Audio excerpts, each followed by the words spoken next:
ప్రభునందు ప్రియమైన దేవుని బిడ్డలందరికీ కూడా ప్రభువైన యేసుక్రీస్తు నామంలో హృదయపూర్వకమైనటువంటి వందనములు తెలియచేస్తూ దేవుని యొక్క శ్రేష్టమైనటువంటి కృపలో, దేవుని యొక్క ప్రేమలో ఈ యొక్క నవంబర్ మాసము మొదటి పరిశుద్ధ దిన ఆరాధనలో దేవుని సన్నిధిలో, దేవుని సముఖంలో ఇటు రీతిగా మీతో కలిసి దేవుని స్తుతించే భాగ్యాన్ని దేవుడు అనుగ్రహిస్తున్న విధానమును బట్టి దేవుని స్తుతిస్తూ ఈ యొక్క పరిశుద్ధ దిన ఆరాధన దేవుని యొక్క నామ మహిమార్థమై జరుగులాగున చిన్న ప్రార్థన చేసుకొని దేవుని యొక్క మహోన్నతమైనటువంటి నామంలో ఆరాధనని ప్రారంభించుకుందాం. కృపా సత్య సంపూర్ణమైన మా ప్రియ పరలోకపు తండ్రి, మీ నామను స్తుతులు చెల్లిస్తూ ఉన్నాం. నీ కృపలోనైనా గడిచిన మాసమంతి మీరు ఎక్కల చోటను భద్రపరిచి మరి యొక్క శ్రేష్టమైనటువంటి నవంబర్ మాసంలో మొదటి పరిశుద్ధ దిన ఆరాధనలోనికి ప్రవేశపెట్టి ఉన్నారు. అందుని బట్టి మిమ్మల్ని స్తుతిస్తూ ఉన్నాం. ఈ యొక్క పరిశుద్ధ దినమందు ప్రభా, నీ బిడ్డలమైనటువంటి మేము నిన్ను స్తుతించేటువంటి సమయంలో నీ సన్నిధి మాకు తోడుగా ఉంచండి.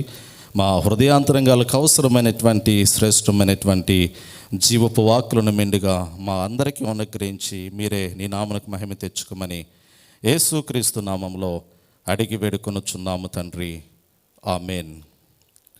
పిల్లరా, ఈ శ్రేష్టమైనటువంటి సమయంలో నేటి పరిశుద్ధ దిన ఆరాధనకై ఏర్పాటు చేయబడి ఉన్న దేవుని యొక్క లేఖన భాగాన్ని చదువుకుందాం. నేటి పరిశుద్ధ దిన ఆరాధనకై ఏర్పాటు చేయబడి ఉన్న దేవుని యొక్క లేఖన భాగము అపోస్తలుడైనటువంటి పౌలు భక్తుడు కొలసీలకు రాసినటువంటి పత్రిక. అపోస్తలుడైనటువంటి పౌలు భక్తుడు కొలసీలకు రాసినటువంటి పత్రిక 3వ అధ్యాయము 12వ వచనం నుండి 16వ వచనం వరకు చదువుకుందాం. అపోస్తలుడైనటువంటి పౌలు భక్తుడు కొలసీలకు రాసినటువంటి పత్రిక 3వ అధ్యాయము 12వ వచనం నుండి 16వ వచనం వరకు మన మధ్యలో ఉన్నటువంటి కుమారి కీర్తి ముందుకు వచ్చి దేవుని యొక్క లేఖన భాగాన్ని చదివి వినిపించవలసిందిగా మనం చేస్తూ ఉన్నాను. నేటి పరిశుద్ధ దినమునకై ఏర్పాటు చేయబడిన దేవుని యొక్క లేఖన భాగము కొలసీలకు రాసిన పత్రిక 3వ అధ్యాయం 12 నుంచి 16 వచనములు చదువుకుందాం. కాగా దేవుని చేత ఏర్పరచబడిన వారును పరిశుద్ధులను ప్రియులైన వారికి తగినట్లు మీరు జాలిగల మనసును, దయాళుత్వమును, వినయమును, సాత్వికమును, దీర్ఘశాంతమును ధరించుకొనుడి. ఎవడైనను తనకు హాని చేసినని ఒకడు అనుకొనని ఎడల ఒకరినొకడు సహించుచు ఒకరినొకడు క్షమించుడి. ప్రభువు మిమ్మల్ని క్షమించలాగున మీరును క్షమించుడి. వీటన్నిటిపైన పరిపూర్ణతకు అనుబంధమైన ప్రేమను ధరించుకొనుడి. క్రీస్తువును గ్రహించు సమాధానము మీ హృదయములలో ఏలుచుండనీయుడి. ఇందుకొరకే మీరొక్క శరీరముగా పిలువబడితిరి మరియు కృతజ్ఞులయుండురి. సంగీతముతోనూ కీర్తనలతోనూ ఆత్మ సంబంధమైన పద్యములతోనూ ఒకనికి ఒకడు బోధించుచు బుద్ధి చెప్పుచు కృపాసహితముగా మీ హృదయములలో దేవుని గూర్చి గానము చేయుచు సమస్త విధములైన జ్ఞానముతో క్రీస్తు వాక్యము మీలో సమృద్ధిగా నివసింపనీయుడి. దేవుని తన పరిశుద్ధ వాక్యం దీవించునుగాక. దేవుని యొక్క లేఖన భాగాన్ని చదివి వినిపించిన కుమార్ కీర్తికి ప్రత్యేకంగా హృదయపూర్వకమైనటువంటి వందనములు తెలియచేస్తూ ఉన్నాను. ఈ సమయంలో దేవుని యొక్క వాక్యాన్ని ధ్యానించుకోవడానికి మునుపు మన మధ్యలో ఉన్నటువంటి సహోదరులు ముందుకు వచ్చి ఒక ప్రత్యేకమైనటువంటి పాట పాడిన తర్వాత దేవుని యొక్క వాక్యాన్ని మనము ధ్యానించుకుందాం.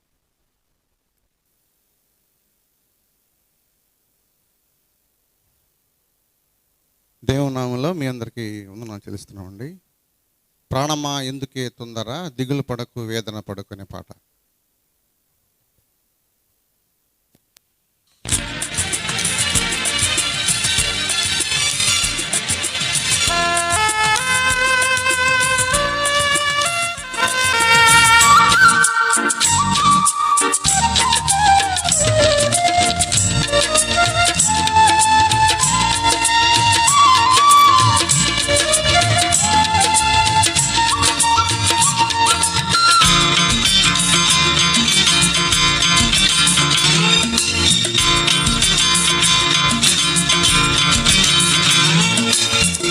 ప్రాణమా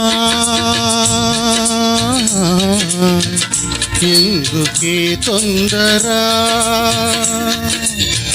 ప్రాణమా ఎందుకే తొందర, పడకు వేదన పడకు ప్రభువు తోడుండగా. దిగులు పడకు వేదన పడకు ప్రభువు తోడుండగా. ప్రాణమా ప్రాణమా ప్రాణమా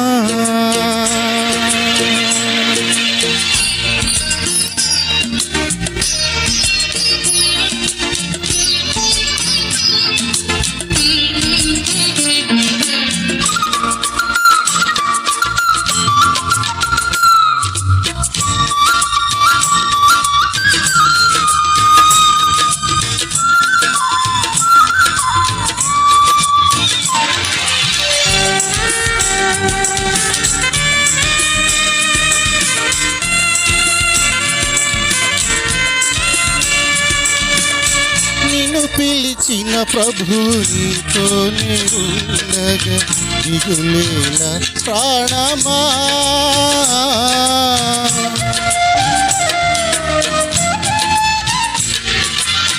నిన్ను పిలిచిన ప్రభు నీతోనే ఉండగా భయమేలా ప్రాణమా. కృంగిన సమయాన నిన్ను లేవదీసి, కృంగిన సమయాన నిన్ను లేవదీసి ఆదరించెను యేసుడే, ఆదరించెను ప్రాణమా ప్రాణమా. ఎందుకీ తొందర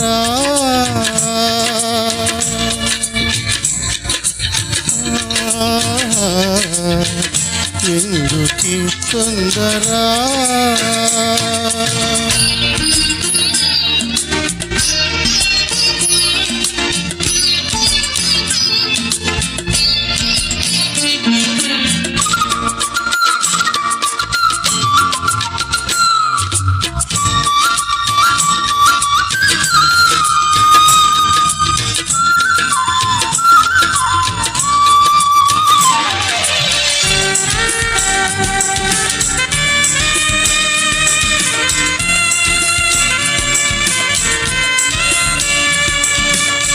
నమ్మకమైన నీ దేవుడు నెమ్మదినిచ్చెను ప్రాణమా.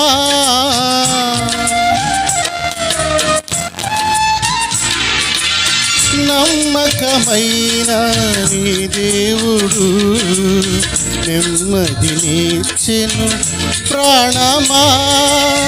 నమ్మిన ఎడల రక్షణ కలుగును, నమ్మిన ఎడల రక్షణ కలుగును. నమ్మికయించుము ప్రాణమా, నమ్మికయించుము యేసులో ప్రాణమా. ఎందుకీ తొందర ప్రాణమా, ఎందుకీ తొందర. దిగులు పడకు వేదన పడకు ప్రభువు తోడుండగా. దిగులు పడకు వేదన పడకు ప్రభువు తోడుండగా. ప్రాణమా.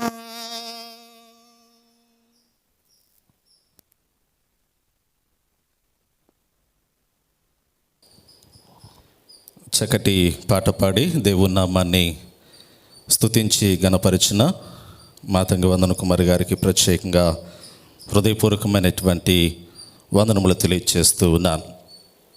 ప్రియులారా, తలలో ఉంచినట్లయితే చిన్న ప్రార్థన చేసుకుని కొద్ది సమయము దేవుని యొక్క వాక్యాన్ని మనము ధ్యానించుకుందాం. చిన్న ప్రార్థన చేసుకొని కొద్ది సమయము దేవుని యొక్క వాక్యాన్ని ధ్యానించుకుందాం. కృపా సత్య సంపూర్ణమైన మా ప్రియ పరలోకపు తండ్రి, మీ ఘనమైన నామమునకు స్తుతులు చెల్లిస్తూ ఉన్నాం. నీ కృపను బట్టినైనా మరి చదవబడినటువంటి లేఖన భాగంలో నుంచి కొన్ని శ్రేష్టమైనటువంటి జీవపు వాక్కులను నీ ప్రియబిడ్డలతో పంచుకునేటువంటి సమయంలో మీ పరిశుద్ధాత్మ నడిపింపు ప్రసన్నత మెండుగా అనుగ్రహించండి. నాతో మాతో మా అందరితో మీరే మాట్లాడి నీ నామమునకు మహిమ తెచ్చుకోమని యేసుక్రీస్తు నామములో అడిగి వేడుకొనుచున్నాము తండ్రి, ఆమేన్. ప్రభునందు ప్రియమైన దేవుని బిడ్డలందరికీ ప్రత్యేకంగా మరి ఒక పర్యాయము హృదయపూర్వకమైనటువంటి వందనములు తెలియచేస్తూ ఉన్నాను. దేవుని యొక్క కృపలో, దేవుని యొక్క ప్రేమలో దేవుడు గడిచిన అక్టోబర్ మాసం అంతయు కూడా మనల్నందరినీ కూడా దేవుడు తన రెక్కల చోటున భద్రపరిచి మరి సజీవుల లెక్కలో ఉంచి ఈ నవంబర్ మాసంలో మొదటి పరిశుద్ధ దిన ఆరాధనలోనికి ప్రవేశపెట్టిన విధానమును బట్టి నేను ఎంతగానో దేవుని స్తుతిస్తూ ఉన్నాను. ప్రియులారా, అందరూ బాగున్నారు కదండి? దేవుని యొక్క కృపలో అందరూ దేవునికి మహిమకరంగా మంచి ఆయురారోగ్యాలతో, చక్కటి మేలులతో, దీవులతో దేవునికి మహిమకరంగా ఎదిగి బలపడాలని ప్రార్థిస్తూ ఉన్నాను. ప్రియులారా, నేటి పరిశుద్ధ దినము ఒక చక్కటి అంశాన్ని నేను మీతో పంచుకోవాలని ఎంతగానో ఆశపడుతూ ఉన్నాను. నేటి పరిశుద్ధ దినము మరి చదవబడినటువంటి లేఖన భాగము అపోస్తలుడైనటువంటి పౌలు భక్తుడు కొలసీలకు రాసినటువంటి పత్రిక మరి 3వ అధ్యాయంలో 12వ వచనం నుండి 16వ వచనం వరకు మనం చదువుకొని ఉన్నాం. పిల్లలు, ఇక కొలసీలకు రాసినటువంటి పత్రికను మనం గమనించగలిగినట్లయితే మరి పౌలు భక్తుడు చెరసాల్లో ఉండి కొలసీ సంఘాన్ని ఆత్మీయంగా బలపరచడానికి, ఆ సంఘములోనికి తప్పుడు బోధలు ప్రవేశిస్తున్నటువంటి సమయంలో ఆ బోధలను అధిగమించడానికి దేవుని యొక్క శ్రేష్టమైనటువంటి జ్ఞానము చాలా అవసరమైనటువంటి మాటలు మరి తెలియపరచుచు ఈ పత్రికను మరి కొలసీ సంఘానికి రాసినట్లుగా మనం చూడగలుగుతూ ఉన్నాం. ఈ కొలసీలకు రాసినటువంటి పత్రిక క్రీస్తు శకము 60వ సంవత్సరంలో రాయబడినటువంటి పత్రిక.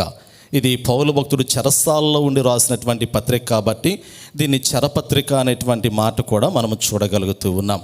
క్రైస్తవ సంఘములో ఉన్నటువంటి పరిశుద్ధులుగా పిలువబడినటువంటి విశ్వాసులను ఆత్మీయంగా బలపరచడానికి, వారు ఆత్మీయ జీవితంలో నుండి బలహీనులు కాకుండా దృఢమైనటువంటి విశ్వాసముతో వారు ఎదిగి బలమునందుకోవటానికి, వారికి అవసరమైనటువంటి క్రీస్తు జ్ఞానమును గురించి ఎన్నో సంగతులను ఈ పత్రికలో రాస్తూ ఉన్నాడు. ప్రియులారా, ప్రాముఖ్యంగా మనము చదివినటువంటి 3వ అధ్యాయంలో 12వ వచనం నుండి కొన్ని మాటలు గమనించగలిగితే దేవుని యొక్క గుణములు ఏమైతే ఉన్నాయో, దేవుడు కలిగి ఉన్నటువంటి శ్రేష్టమైనటువంటి పరసంబంధమైనటువంటి ఆత్మీయ గుణ లక్షణాలు ఏమైతే ఉన్నాయో ఆ లక్షణాలన్నీ కూడా నేటి దినాల్లో ప్రతి క్రైస్తవుడు కూడా కలిగి ఉండాలి అనేటువంటి సత్యాన్ని పౌలు భక్తుడు జ్ఞాపకం చేస్తూ ఉన్నాడు. అంటే పరిశుద్ధులకు తగినటువంటి జీవితాన్ని జీవించాలి. మరి అదే సమయంలో దేవుని చేత 12వ వచనం మనం గమనించగలిగితే దేవుని చేత ఏర్పరచబడిన వారు పరిశుద్ధులను, ప్రియులైన వారికి తగినట్లు జాలిగల మనసును, దయాలత్వమును, వినయమును, సాత్వికమును, దీర్ఘశాంతమును ధరించుకొనడి.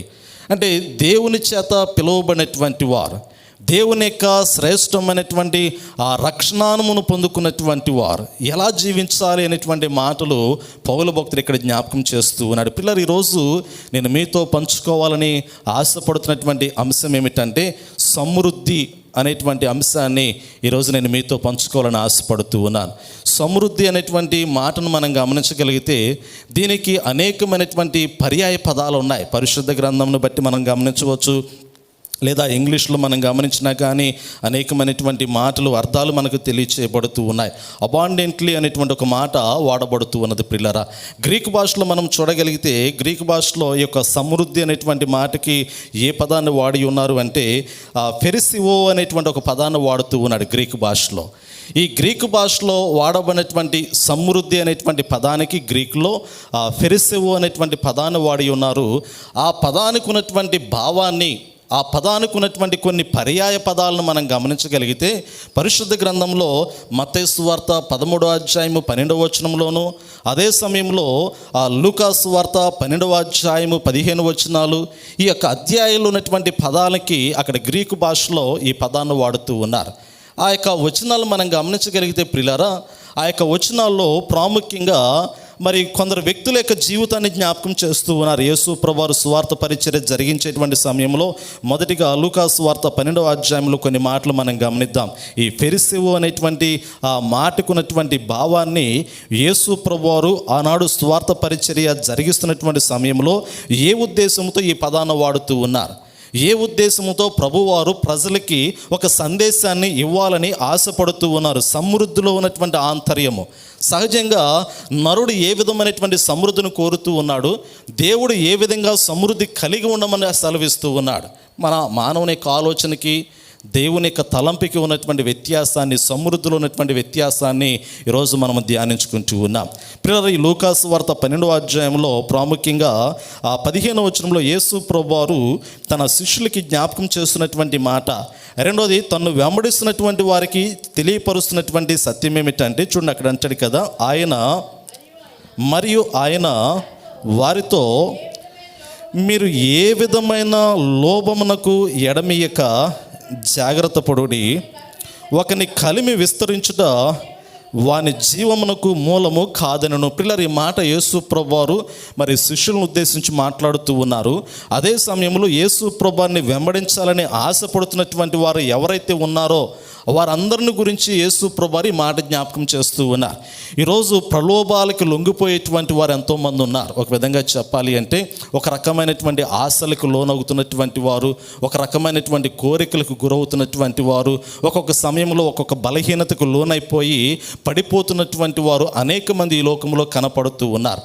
సాతాను యొక్క ఆలోచన విధానము నరుని లోపరుచుకునుట, సాతానుకున్నటువంటి ఒక భయంకరమైనటువంటి బలము కావచ్చు, లేదా ఈ లోకంలో క్రైస్తవులకు ఉన్నటువంటి బలహీనత కావచ్చు. ఆ రెండింటిని మనం గమనించగలిగితే, వారి హృదయంలో కదలాడుతున్నటువంటి ఆశలు ఏమైతే ఉన్నాయో వాటిని నెరవేర్చుకున్నటకు, వాటిని అనుభవించుటకు, వాటిని పొందుకున్నటకు అవసరమైతే దేవుని యొక్క సహవాసమును కానీ, దేవుని యొక్క వాక్యమును కానీ పక్కన పెట్టేటువంటి పరిస్థితి కూడా ఒక్కొక్కసారి కలుగుతూ ఉన్నదనేటువంటి సత్యాన్ని మనం చూడగలుగుతూ ఉన్నాం. ఇది మొట్టమొదటిగా ఆదికాండంలోనే మనకు సంభవించినటువంటి ఆ సంఘటనగా పరిశుద్ధ గ్రంథంలో మనం చూడగలుగుతూ ఉంటాం పిల్లరా కదండి. మొట్టమొదటిగా వ్రాయబడినటువంటి ఆదికాండంలో మరి మొదటి మానవుడైనటువంటి ఆదాముని, అవ్వని సాతానుడు ప్రలోభమునకు గురి చేస్తూ ఉన్నాడు. వారిని లోపరుచుకున్నటకు, వారిని తన స్వాధీనంలోనికి తెచ్చుకున్నటకు ఒక రకమైనటువంటి కోరికను లేదా ఒక ఆలోచన వారి ముందును వ్యక్తపరుస్తూ ఉన్నాడు సాతానుడు. దానికి లోబడిపోయినటువంటి ఆదాము, అవ్వ యొక్క జీవితాన్ని మనం చూడగలుగుతూ ఉన్నాం. ఆ విధంగానే క్రొత్త నిబంధన కాలంలో మొట్టమొదటిగా సువార్తల్లో మనం గమనించగలిగితే, లోక రక్షకుడిగా పిలువబడుతున్నటువంటి సకల మానవుల యొక్క పాప విమోచన కలిగించడానికి దేవుని కుమారుడైనటువంటి యేసుక్రీస్తు ఈ లోకంలోనికి వచ్చినప్పుడు ఆయన మరి బాప్తిస్ము తీసుకొని ఆ యొక్క యోర్దాను నదిలోంచి బయటకు వచ్చినటువంటి సమయంలో సాతానుడు కూడా యేసు ప్రభువారిని ఆ విధంగానే లోపరుచుకోవడానికి ప్రయత్నం చేస్తూ ఉన్నాడు కదండి. ఆదికాండంలో మొదటి ఆ గ్రంథంలో మనం గమనించగలిగితే, మరి సాతానుడు ఆదాముని, అవ్వని లోపరుచుకున్నాడు తన ఆలోచన బట్టి. అలాగే క్రొత్త నిబంధన కాలంలో యేసు ప్రభువారిని కూడా లోపరుచుకున్నటకు, తన ఆధీనంలోనికి తెచ్చుకున్నటకు తన యొక్క ఆలోచన విధానాన్ని వ్యక్తపరుస్తూ ఉన్నాడు ప్రభు దగ్గర. మరి ప్రభుకి కొన్ని ఆశలు మరి చూపించినట్లుగా మనము చూడగలుగుతూ ఉన్నాం. మత్తయి సువార్తలో చాలా చక్కగా మాటలు జ్ఞాపకం చేయబడుతూ ఉన్నాయి. ఆదాము అవ్వలు ఇరువురు కూడా లోబడిపోయారు, కానీ యేసు ప్రభువారు యొక్క ఆలోచన జయించి ఉన్నారు. ఆ ప్రలోభములకు గురికాక జాగ్రత్తగా తన ఆత్మీయ జీవితాన్ని మరి కొనసాగించినట్లుగా మనము చూడగలుగుతూ ఉన్నాం. పిల్లలు, ఇక్కడ మరలా యేసు ప్రభువారు తను వెంబడిస్తున్నటువంటి శిష్యులకి, ఆ విధంగానే దేవుని రాజ్యమును స్వతంత్రించుకోవాలని ఆశపడుతున్నటువంటి సకల క్రైస్తవ విశ్వాసులకి యేసు ప్రభువారు జ్ఞాపకం చేస్తున్నటువంటి మాట ఏమిటంటే, మీరు ఏ విధమైనటువంటి లోభమునకు ఎడమియక జాగ్రత్త పడుడి, ఒకని కలిమి విస్తరించుట వాని జీవమునకు మూలము కాదనను అనేటువంటి మాట ఇక్కడ జ్ఞాపకం చేస్తూ ఉన్నాడు. ఈ లోకంలో మనిషి తాను ఎదగటానికి, తను బలంగా ఉన్నాను అని నిరూపించుకోవడానికి తనకంటూ ఏవో కలిగి ఉండాలనేటువంటి ఆశ తన హృదయంలో కదలాడుతూ ఉంటుంది. కానీ పరిశుద్ధ గ్రంథంలో ప్రభు అంటాడు కదా, నీ జీవమునకు మూలమైనటువంటిది నీవు కలిగి ఉన్నటువంటి కలిమి కాదు, సంపద కాదు, చర స్థిరాస్తులు కాదు, కానీ నీవు కలిగి ఉన్నటువంటి ప్రభువు ఎవరైతే ఉన్నారో, నీవు కలిగినటువంటి వాక్యం ఏదైతే ఉన్నదో, నీవు కలిగినటువంటి ఆత్మీయ జీవితం ఏదైతే ఉన్నదో, నీవు కలిగినటువంటి శ్రేష్టమైనటువంటి ఆ దేవుని రాజ్య సంబంధమైనటువంటి ఆ తలంపులు ఏమైతే ఉన్నాయో అవి నీకు జీవాన్ని కలిగిస్తూ ఉన్నాయి. కానీ భౌతిక సంబంధమైనటువంటివి ఏవి కూడా నీకు జీవాన్ని కలిగించట్లేదు అనేటువంటి సత్యాన్ని యేసు ప్రభువారు ఇక్కడ పలుకుతూ ఉన్నారు పిల్లరా. ఆ మాటలు వారికి జ్ఞాపకం చేస్తూనే ఆ కింద వచనాల్లో చాలా చక్కటి ఆ సత్యాలను యేసు ప్రభువారు జ్ఞాపకం చేస్తూ ఉన్నారు. ఒక ధనవంతుడి గురించి మాట్లాడుతూ ఉన్నాడు. అతనికి సమృద్ధి చాలా చక్కటి ఆ సమృద్ధి కలిగినటువంటి వాడు. ఒక విధంగా చెప్పాలి అంటే నాకు ఇది లేదు అనేటువంటి ఆలోచన అతనికి లేదు, కానీ సకల విధములైనటువంటి సమృద్ధి కలిగినటువంటి వాడు. ఈరోజు మనం ధ్యానించుకునేటువంటి అంశం కూడా సమృద్ధిని గురించి మాట్లాడుతూ ఉన్నాం. ఆ యొక్క వ్యక్తి యొక్క జీవితంలో యేసు ప్రభువారు జ్ఞాపకం చేస్తూ ఉన్నారు. ఇదిగో ఒకానొక సమయంలో ఒక ధనవంతుడు ఉన్నాడు. ఆ ధనవంతుని యొక్క ఆలోచన విధానం ఎలా ఉన్నది, అతని భౌతికపరమైనటువంటి స్థితిగతులు ఎలా ఉన్నాయని యేసు ప్రభువారు శిష్యులకి జ్ఞాపకం చేస్తూ ఉన్నారు. అదే సమయంలో తను వెంబడిస్తున్నటువంటి మరి ఆ మిగిలినటువంటి వ్యక్తులకు, పరిసయ్యులు కావచ్చు, శాస్త్రులు కావచ్చు, సద్దూకాయలు కావచ్చు, ఆ సమయంలో అద్భుతములు పొందుకోవడానికి ఆశపడి వచ్చినటువంటి వారు కావచ్చు, వారందరికీ తెలియపరుస్తున్నటువంటి మాట ఏమిటంటే, లేదా నేటి సమాజంలో ఉన్నటువంటి సకల మానవాళికి యేసు ప్రభువారు చేస్తున్నటువంటి హితోపదేశం ఏమిటంటే, ఒక వ్యక్తి ద్వారా పిల్లరా ప్రభు మాట్లాడుతూ ఉన్నారు. చూడండి, ఇక్కడ అంటాడు 16వ వచనం మనం గమనించగలిగితే, ఒక ధనవంతుని భూమి సమృద్ధిగా పండెను అనేటువంటి మాట జ్ఞాపకం చేయబడుతూ ఉన్నది. లూకాసు వార్త 12వ అధ్యాయము 16వ వచనంలో చక్కటి వచనాన్ని ప్రభువారు సెలవిస్తూ ఉన్నారు. ఆయన వారితో ఈ ఉపమానము చెప్పెను, ఒక ధనవంతుని భూమి సమృద్ధిగా పండెను అనేటువంటి మాట. నిజమే, ధనవంతుడు తను కలిగి ఉన్నటువంటి పొలంలో వ్యవసాయం చేశాడు. ఆ వ్యవసాయంలో పండినటువంటి పంట సమృద్ధి అయినటువంటి పంట పండుతూ ఉన్నట్లుగా మనం చూడగలుగుతూ ఉన్నాం. నిజంగా అతడు ఎన్నడూ కూడా ఊహించి ఉండడేమో, అతడు అంత శ్రేష్టమైనటువంటి పంట తనకు లభిస్తుందనేటువంటి ఆలోచన అంతకుముందు కలిగి ఉండదేమో. కానీ సమృద్ధి అయినటువంటి పంట అతని యొక్క పొలములో, అతని యొక్క భూమిలో పండినట్లుగా ప్రభువారు జ్ఞాపకం చేస్తూ ఉన్నారు. ఆ సమృద్ధి అయినటువంటి పంట అతనికి లభించినప్పుడు అతని యొక్క ఆలోచన ఎలా మారిపోయింది, అతడు ఏ విధంగా అతని యొక్క హృదయంలో ఆలోచన కలిగి ఉన్నాడు, ఆ ఆలోచన పర్యవసానం అతని జీవితాన్ని ఎక్కడికి తీసుకుని వెళ్ళిందో యేసు ప్రభువారు ఇక్కడ జ్ఞాపకం చేస్తూ ఉన్నారు. పిల్లరా, భౌతికంగా సమృద్ధిని కోరినటువంటి వాని యొక్క జీవిత ముగింపు ఎలా ఉందో యేసు ప్రభువారు తెలియజేస్తూ ఉన్నారు. సమృద్ధి కావాలి, కానీ ఎక్కడ ఏ విధమైనటువంటి సమృద్ధి కలిగి ఉండాలనేది లేఖనాలను బట్టి మనం పరిశీలన చేయగలిగితే, భౌతికపరమైనటువంటి సమృద్ధి కొరకు ప్రయాసపడినటువంటి వాడు ఏదో ఒక సమయంలో తన జీవితాన్ని వదిలివేసేటువంటి పరిస్థితి ఉన్నది. కానీ ఆత్మీయంగా తన యొక్క హృదయాన్ని దేవుని యొక్క వాక్యము చేత సమృద్ధిగా ఉండాలని ఆలోచన కలిగినటువంటి వాడు తన జీవాన్ని కాపాడుకుంటూ పరలోకంలోనికి ప్రవేశిస్తూ ఉన్నాడు. ఈ ధనవంతుని యొక్క విషయంలో యేసు ప్రభువారు ఏం జ్ఞాపకం చేస్తూ ఉన్నారు అంటే, చూడండి, ఇక్కడ అంటూ ఉన్నాడు కదా, తన యొక్క ఆలోచన జ్ఞాపకం చేస్తూ, నా పంట సమకూర్చుకున్నటకు నాకు స్థలము చాలదు కనుక నేనేమి చేతునని తనలో తాను ఆలోచించుకొని, నేను ఇలాగూ చేతును, నా కొట్లు విప్పి వాటికంటే గొప్ప వాటిని కట్టించి అందులో నా ధాన్యం అంతటిని, నా ఆస్తిని సమకూర్చుకొని, నా ప్రాణముతో, ప్రాణమా, అనేక సంవత్సరములకు విస్తారమైన ఆస్తి నీకు సమకూర్చబడి ఉన్నది, సుఖించుము, తినుము, త్రాగుము, సంతోషించుమని చెప్పుకుందునను. పిల్లలు అక్కడ జ్ఞాపకం చేస్తూ ఉన్నాడు. తన హృదయంలో తనకు కలిగినటువంటి సమృద్ధిని బట్టి మరి తన ప్రాణంతో తను అనుకుంటూ ఉన్నాడు కదా, ఇదిగో ఇక నీకు కొదువు లేదు, కొదువు లేనటువంటి సంపద నువ్వు సంపాదించావు, నువ్వు చాలా గొప్పవాడువని తనంతటికి తానే తన హృదయంలో అనుకుంటూ ఉన్నాడు. ఎంత ఉపద్రవాలకు వచ్చినప్పటికీ కూడా, ఎన్ని కరువులు కాటకాలు వచ్చినప్పటికీ కూడా, ఎంత భయంకరమైనటువంటి వరదలు ఉప్పొంగినప్పటికీ కూడా నీవు సురక్షితమైనటువంటి సమస్తాన్ని కూడా సంపాదించుకొని సురక్షితంగా నీవు ఉన్నావు కాబట్టి, ఒక చోట క్షేమంగా నువ్వు భద్రంగా ఉన్నావు, ఇక నీకు కొదువు లేదని తనలో తాను అనుకుంటూ ఉన్నాడు. ఒక విధంగా చెప్పాలి అంటే అంత సమృద్ధి అయినటువంటి పంట అతని చేతిలోకి వచ్చింది. అతడు పెద్ద పెద్ద కొట్లు తొలిపించుకున్నాడు, వాటిని సమృద్ధిగా దాచుకున్నాడు. ఇక ప్రాణంతో అనుకుంటూ ఉన్నాడు, నా ప్రాణమా, ఇక నీకు కొదువు లేదు, తిను, త్రాగు, సంతోషించంతే. అటువంటి సమయంలో దేవుని యొక్క తలంపు ఎలా ఉన్నది, నొరని యొక్క తలంపు ఈ విధంగా ఉన్నది. కానీ అటువంటి ఆలోచన కలిగినటువంటి వ్యక్తి పట్ల దేవుని యొక్క ఆలోచన ఎలా ఉన్నది, దేవుడు ఏర్పరిచిన ఆ దేవుని యొక్క ఆ తలంపు ఇటువంటి ఆలోచన కలిగినటువంటి వ్యక్తుల పట్ల ఎలా ఉన్నదో యేసుప్రభు వారి వచనాల్లో జ్ఞాపకం చేస్తూ ఉన్నారు. పిల్లరా చూడండి, ఆ యొక్క 20వ వచనాన్ని కూడా మనం గమనించగలిగితే అతడు సుఖించు అనుకుంటున్నాడు, తినుము అనుకుంటున్నాడు, త్రాగుము అనుకుంటూ ఉన్నాడు, ఇక నీకు కొదువు లేదు, సంతోషించి ఆనందించి అని అతడు అనుకునేటువంటి సమయంలో దేవుడు మాట్లాడినటువంటి మాట, వెర్రివాడ ఈ రాత్రి నీ ప్రాణము నొగుచున్నాను, నీవు సిద్ధపరిచినవి ఎవని వగునని అతనితో చెప్పెను. దేవుని ఎడల ధనవంతుడు కాక తన కొరకే సమకూర్చుకుని వాడు అలాగనే ఉండునని చెప్పాను. పిల్లలు ఇక్కడ జ్ఞాపకం చేస్తూ, ఒకడు సమృద్ధివంతుడుగా నేను సమృద్ధిగా ఉన్నాను అనేటువంటి భావం ఎక్కడ రావాలి అంటే అది దేవునిలో కలగాలి, కానీ లోకంలో కలగకూడదు. లోకంలో సమస్తాన్ని కలిగి నాకు కొదువు లేదులేండి, దేవుని యొక్క శ్రేష్టమైనటువంటి క్రమంలో నేను సమృద్ధిగా ఉన్నాను దేవుని పదాన్ని వాడినప్పటికీ కూడా లోక సంబంధమైనటువంటి ఈవుల్లో సమృద్ధిగా ఉన్నాను అనేటువంటి భావము దేవుని దృష్టికి యోగ్యమైనటువంటిది కాదు, దేవుని దృష్టికి సరైనటువంటిది కాదు. దేవుడు ఏం సెలవిచ్చి ఉన్నాడంటే, లోకంలో నీకు సమృద్ధి ఉన్నది లేనిది అనేది పక్కన పెట్టు, కానీ దేవునిలో నీవు ఆత్మీయంగా సమృద్ధి కలిగి ఉన్నావా లేదనేటువంటిది ప్రాముఖ్యమైనటువంటి ఆలోచన.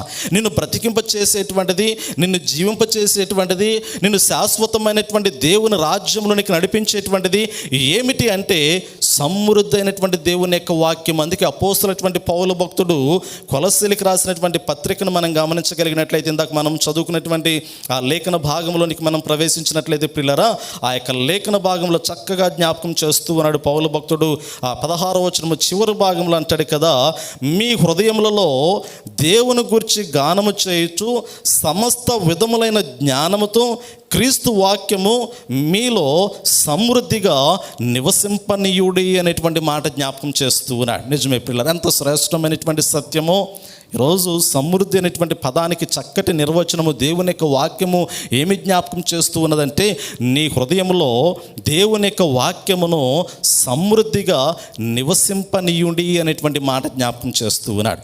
భౌతికంగా నీవేమి కలిగి ఉన్నావో ఏమి కలిగి లేవో అది నీకెరికై ఉన్నప్పటికీ కూడా నీకు కలిగి ఉన్నటువంటి వాటిని దేవుడే నీకు అనుగ్రహించి ఉన్నాడు. కాబట్టి నీకు ఏది అవసరమో దాన్ని తగు సమయంలో దేవుడు నీకు అనుగ్రహించబోతూ ఉన్నాడు. కాబట్టి భౌతిక పరమైనటువంటి ఈవుల కొరకు నీవు పరిగెత్తి ప్రయాసపడేదానికన్నా దేవుని యొక్క వాక్యము నా హృదయంలో సమృద్ధిగా నివసింపనివ్వటానికి నువ్వు పరిగెత్తగలిగినట్లయితే నీ జీవితము ధన్యకరమైనటువంటి జీవితమే. అందుకే పౌలు భక్తుడు ప్రియులారా, సంఘాన్ని బలపరచటానికి, సంఘంలో ఉన్నటువంటి విశ్వాసుల యొక్క ఆత్మీయ జీవితాన్ని దేవునిలో దృఢపరచడానికి వారు ఏ ఉద్దేశంతో ప్రభువుని స్వరక్షకునిగా అంగీకరించారో ఆ ఉద్దేశం కడ వరకు కూడా వారు కొనసాగించడానికి, వారి తీర్మానంలో స్థిరులై ఉండటానికి, రెండోది వారు దేవుని రాజ్యంలో సంపూర్ణంగా దేవుని సహవాసంలో కొనసాగటానికి ఒక పక్క పౌలు భక్తుడు వారిని బలపరచడానికి ప్రయత్నం చేస్తూ ఉన్నాడు.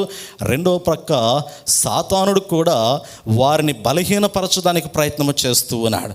సాతానుకున్నటువంటి ఆలోచన ఎవరిని యొక్క హృదయంలోనికి లోక సంబంధమైనటువంటి తలంపులను ప్రవేశపెట్టడమే.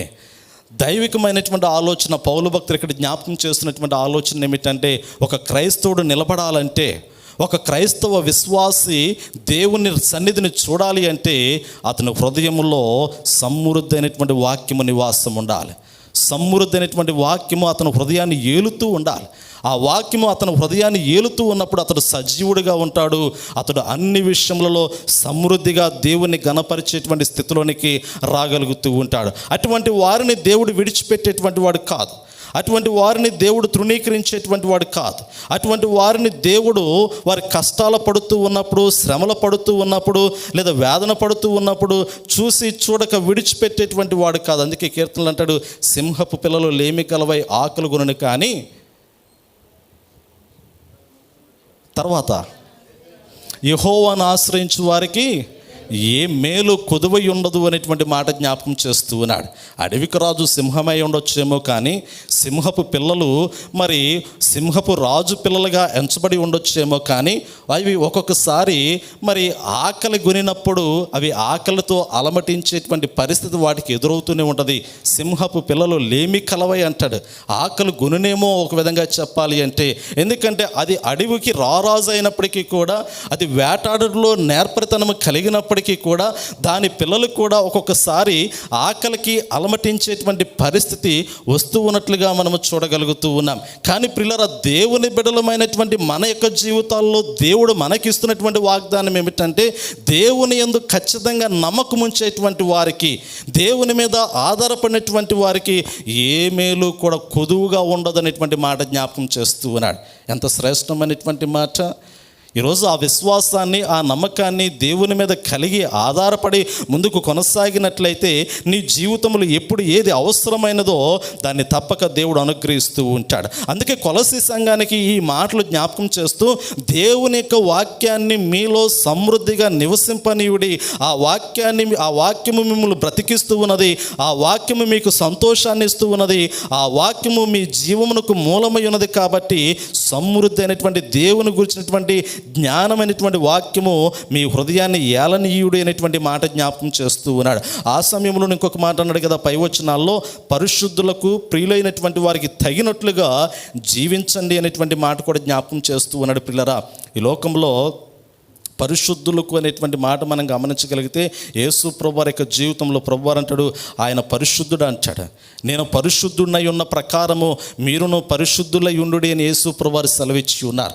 ఆయనలో ఏ పాపము లేదు. ఒక విధంగా చెప్పాలి అంటే, యేసు ప్రభువారిని శిలువ మరణమునకు అప్పగించడానికి ప్రయత్నించినటువంటి వ్యక్తులు ఎవరైతే ఉన్నారో ఆ వ్యక్తులందరూ కూడా పరిసయ్యులు కావచ్చు, సద్దుకాయలు కావచ్చు, యూదులు కావచ్చు, యోధామత నాయకులు కావచ్చు, యేసు ప్రభువారిలో ఏదైనా ఒక దోషము ఎచ్చుటకు, యేసు ప్రభువారిలో ఒక లోపమును కనిపెట్టుటకు, ఆయన మీద ఒక నేరారోపణ చేయటానికి 10 మందిలో అంటే జనులందరిలో కూడా ఆయన దోషిగా నిలవబెట్టడానికి వారు అహర్నిశలు చెప్పాలి అంటే, ఆ 3.5 సంవత్సరాల సువార్త పరిచర్యలో వారి వ్యక్తిగతమైనటువంటి జీవితానికి వారు ఆలోచన కలిగి ఉన్నారో లేదో కానీ యేసు ప్రభువారిని దోషిగా నిలవబెట్టడానికి వారు ఆలోచించినటువంటి దినములు లేనేలేవు అనేటువంటి సత్యాన్ని జ్ఞాపకం చేస్తూ ఉన్నారు. నిజంగా ఆ పరిసయ్యులు కావచ్చు, శాస్త్రులు కావచ్చు, సద్దుకాయలు కావచ్చు, యోధామత నాయకులు కావచ్చు, వారి గురించి, వారి కుటుంబాల గురించి వారు ఆలోచించుకున్నారో లేదో తెలియదు. కానీ యేసు ప్రభువారిని మాత్రము దోషిగా నిలవబెట్టడానికి ఆలోచించినటువంటి దినములు లేవు. ఒక విధంగా చెప్పాలి అంటే, యేసు ప్రభువారిని వెంబడించినటువంటి మనుషుల్లో వారు ప్రముఖులుగా మనకు కనపడుతూ ఉన్నారు. యేసు ప్రభువారు ఎక్కడికి వెళ్ళినా వారు కనపడుతూనే ఉన్నారు. యేసు ప్రభువారు ఎక్కడ అద్భుతాలు చేసిన వారు కనపడుతూనే ఉన్నారు. యేసు ప్రభువారు ఎక్కడ సువార్త ప్రకటించినప్పటికీ కూడా శిష్యులతో పాటు మరి వారు కూడా వెంబడించినటువంటి పరిస్థితులు సువార్తలో మనకు జ్ఞాపకం చేయబడుతూ ఉన్నాయి. వారు వెంబడించినటువంటి ఉద్దేశం వేరై ఉన్నప్పటికీ కూడా వారు వెంబడించి ప్రభుని, మరి ఆ ప్రభువులో లోపమును కనుగొనుటకు వారు ప్రయత్నించి ఉన్నారు. అలాగే ప్రియులారా, నేటి దినాల్లో కూడా మనం గమనించగలిగితే, ఆనాటి దినాల్లో భౌతికపరమైనటువంటి మనుషులు యేసు ప్రభువారిని ఎలా వెంబడించారో, నేటి దినాల్లో పరిశుద్ధకరమైనటువంటి జీవితాన్ని జీవించవలసినటువంటి మనము, యేసు ప్రభువారు సెలవిచ్చారు కదండి, నేను పరిశుద్ధునై ఉన్న ప్రకారము మీరును పరిశుద్ధులై ఉండుడని యేసు ప్రభువారు సెలవిచ్చారు. ఈరోజు పరిశుద్ధతకు తగినటువంటి జీవితాన్ని మనము జీవించకుండా ఉండటానికి మనల్ని వెంబడించేటువంటి వ్యక్తి ఉన్నాడు. ఆ వ్యక్తి మనందరికీ తెలుసు ప్రియులారా, సాతానుడు అనేటువంటి మాట జ్ఞాపకం చేయబడుతూ ఉన్నది. ఒక విధంగా చెప్పాలి అంటే, సాతాను సంబంధం అనేటువంటి ఆలోచన ఈరోజు మనల్ని వెంబడిస్తూనే ఉంటుంది. ఈ యుగ సంబంధమైనటువంటి దేవత అవిశ్వాసులైనటువంటి వారి యొక్క మనోనేత్రములకు గుడ్డితనము కలగచేస్తున్నట్లుగా మనము చూడగలుగుతూ ఉన్నాం. నిజమే, ఈరోజు ప్రభుని చూడలేనటువంటి కన్నులు, మరి కనులుండి గుడ్డి వారితో సమానమైనటువంటి వారే. ఈరోజు దేవుని వాక్యము మరి చూడగలిగినటువంటి ఆ పరిస్థితులు ఉన్నప్పటికీ కూడా దేవుని వాక్యములు ఉన్నటువంటి మర్మాలను ఎరగలేనటువంటి జీవితాలు ఏమైతే ఉన్నాయో వారి కనులుండి కూడా గుడ్డివారుగా ఎంచబడినటువంటి వారే. పరిశుద్ధ గ్రంథము చేతుల్లో ఉన్నప్పటికీ కూడా పరిశుద్ధ గ్రంథమును దివారాత్రంలో ధ్యానించలేనటువంటి వారు ఎవరైతే ఉన్నారో వారి కనులుండి కూడా గుడ్డివారుగా ఉన్నటువంటి వారే. ఒక విధంగా చెప్పాలి అంటే, ఇటువంటి వారిని ఈ యుగ సంబంధమైనటువంటి దేవత ఎలా మార్చివేసిందంటే గుడ్డివారిగా మార్చివేసింది. దేవుని యొక్క వాక్యము దగ్గరికి రాకుండా వారిని దూరపరిచి, దేవుని యొక్క వాక్యానికి అంటే పరిశుద్ధ గ్రంథానికి వారిని దూరపరిచి వారిని ఒక అవిశ్వాస సంబంధమైనటువంటి జీవితంలోనికి మరి సాతానుడు తీసుకుని వెళ్ళిపోయినట్లుగా నేను బాహుటంగా జ్ఞాపకం చేస్తూ నిజమే ప్రియులారా. దేవుని కుమారుడైనటువంటి యేసు క్రీస్తుకు సహవాసం అనేటువంటిది ఎక్కడైనా మరి బ్రేక్ వచ్చిందంటే, వారు విడిపోయిందంటే అది కేవలము కలువరి శిలువలో మాత్రమే. ఒక విధంగా చెప్పాలి అంటే, తండ్రి నీ చేతికి నా ఆత్మను అప్పగించడానికి, ఆ మాట పలకడానికి మునుపు నా దేవా నన్ను ఎందుకు చెయ్యి విడిచితివి అనేటువంటి మాట యేసు ప్రభువు సెలువులో పలికి ఉన్నారు అంటే, ఆ సమయంలోనే తండ్రి అయినటువంటి దేవునికి కుమారునైనటువంటి యేసు క్రీస్తుకి మధ్య ఉన్నటువంటి సంబంధం అనేటువంటి తెగినది. కానీ మిగిలినటువంటి దినాల్లో ఏ సమయంలో కూడా కుమారునికి తండ్రికి మధ్య ఉన్నటువంటి సహవాసములో దూరం అనేటువంటిది రాలేదు. సాతానుడు అనేటువంటి వాడు ప్రవేశించలేకపోయాడు పిల్లరా. కానీ నేటి దినాల్లో దేవుని కుమారులమైనటువంటి లేదా దేవుని కుమార్తెలమైనటువంటి లేదా దేవుని రాజ్య వారసులముగా మరి చెప్పుకొనుచున్నటువంటి మన జీవితాల్లో దేవునికి మనకి మధ్య ఆలోచన విధానం ఎంత దూరంగా ఉన్నదంటే పిల్లరా, సాతానుడు ప్రవేశించి ఉన్నాడు. సాతాను ఆలోచనలు ప్రవేశించి ఉన్నాయి. దేవునికి దూరపరిచి సాతానుడు నరకమునకు సమీపంగా తీసుకుని వెళ్ళిపోయేటువంటి పరిస్థితులు ఉన్నట్లుగా నేను మీకు జ్ఞాపకం చేస్తూ ఉన్నాను. అందుకే అంటాడు కదా, ఈ యుగ సంబంధమైనటువంటి ఆ అపవాది యొక్క ఆలోచన జయించాలి. ఆ అపవాది యొక్క ఆలోచన జయించి ఆ గుడ్డితనములో నుండి మనోనేత్రములు వెలిగింపబడినటువంటి వారిగా దేవుని యొక్క శ్రేష్టమైనటువంటి సన్నిధిలో ఆయన సహవాసములో జీవితాన్ని ముందుకు కొనసాగించాలని జ్ఞాపకం చేస్తూ ఉన్నాడు. అందుకే ఈ యొక్క పౌలు భక్తుడు సంఘానికి జ్ఞాపకం చేసినటువంటి మాటలో ఇంకొన్ని మాటలు మనం గమనించగలిగినట్లయితే పిల్లరా, ఇక్కడ అంటాడు చూడండి, ప్రాముఖ్యంగా ఎవడైనానో తనకు హాని చేసినని ఒకడి ఎడల ఒకరినొకడు సహించుచు ఒకరినొకడు క్షమించుడి, ప్రభువు మిమ్మల్ని క్షమించలాగున మీరును క్షమించుడి, వీటన్నిటిపైన పరిపూర్ణతకు అనుబంధమైన ప్రేమను ధరించుకునుడి అనేటువంటి మాట జ్ఞాపకం చేస్తూ ఉన్నాడు. అంటే ఒక క్రైస్తవ విశ్వాసికి ఉండవలసినటువంటి ఆ శ్రేష్టమైనటువంటి ఆ స్వభావాన్ని అంతటినీ కూడా పౌలు భక్తుడు ఇక్కడ జ్ఞాపకం చేస్తూ, ఆ స్వభావంలో నుండి, ఆ ఆత్మీయమైనటువంటి తలంపుల్లో నుండి, ఆ యొక్క ఆత్మ సంబంధమైనటువంటి గుణముల్లో నుండి మీరు తొలగిపోకున్నట్లు మిమ్మల్ని మీరు జాగ్రత్త పరుచుకునుడి అంటాడు. క్షమాగుణాన్ని కలిగి ఉండండి, ఒకరి పట్ల ఒకరు ప్రేమను వ్యక్తపరుచుకునడి. అదే సమయంలో ప్రేమ ఎక్కడ ఏ హృదయంలో అయితే ఉంటుందో అక్కడ క్షమాపణ అనేటువంటిది ఉంటున్నట్లుగా కూడా అక్కడ జ్ఞాపకం చేయబడుతూ ఉన్నది. పరిశుద్ధుడైనటువంటి దేవుడు క్షమాగుణమును కలిగినటువంటి వాడు కదండి. కలువరిశిలలో మొట్టమొదటిగా పలికినటువంటి మాట, ఆ మాటే మనకు జ్ఞాపకం చేయబడుతూ ఉన్నది. యేసు ప్రభువు శిలువలో పలికినటువంటి 7 మాటలు పరిశుద్ధ గ్రంథంలో ఉన్నటువంటి శ్రేష్టమైనటువంటి సువార్తలన్నింటినీ కూడా ప్రభువారు ఆ 7 మాటలు జ్ఞాపకం చేస్తూ ఉన్నారు పిల్లరా. పౌలు భక్తుడు కూడా ఈ వచనంలో ఆ మాటలే జ్ఞాపకం చేస్తూ ఉన్నారు. జాలి కలిగినటువంటి మనసును ధరించుకోండి, దయ కలిగినటువంటి మనసును ధరించుకునండి, వినయంతో కూడినటువంటి జీవితాన్ని కలిగి ఉండండి, సాత్వికంతోనూ దీర్ఘశాంతములతోనూ ఆ స్వభావాన్ని కలిగి ఉండమని పౌలు భక్తుడు జ్ఞాపకం చేస్తూ ఉన్నాడు. అన్నిటికన్నా ప్రాముఖ్యంగా ఇంకొక మాట సెలవిస్తూ ఉన్నాడు పిల్లరా, క్రీస్తు అనుగ్రహించు సమాధానము మీ హృదయంలో ఏలుచుండనీయుడి అంటాడు. ఈరోజు ఏది నీ హృదయాన్ని ఏలుతూ ఉన్నది? ఈరోజు ఏది నీ జీవితాన్ని శాసిస్తూ ఉన్నది? ఒక్కొక్కసారి మనం అనుకుంటూ ఉంటాం కదా, మనము తీసుకునేటువంటి నిర్ణయము అది మన సొంత నిర్ణయం అనుకుంటూ ఉంటాము. కానీ ఆ నిర్ణయాన్ని నీ హృదయంలో నీకు ప్రవేశపెట్టినటువంటి వాడు నీ జీవితాన్ని ఏలుతున్నటువంటి వాడు. ఒక విధంగా చెప్పాలి అంటే కదా, పరిశుద్ధ గ్రంథంలో అననీయ సప్పీరతో పేతురు భక్తుడు మాట జ్ఞాపకం చేస్తూ ఉన్నాడు. ఎందుకు సాతానుకి మీరు అవకాశం ఇచ్చి ఉన్నారు?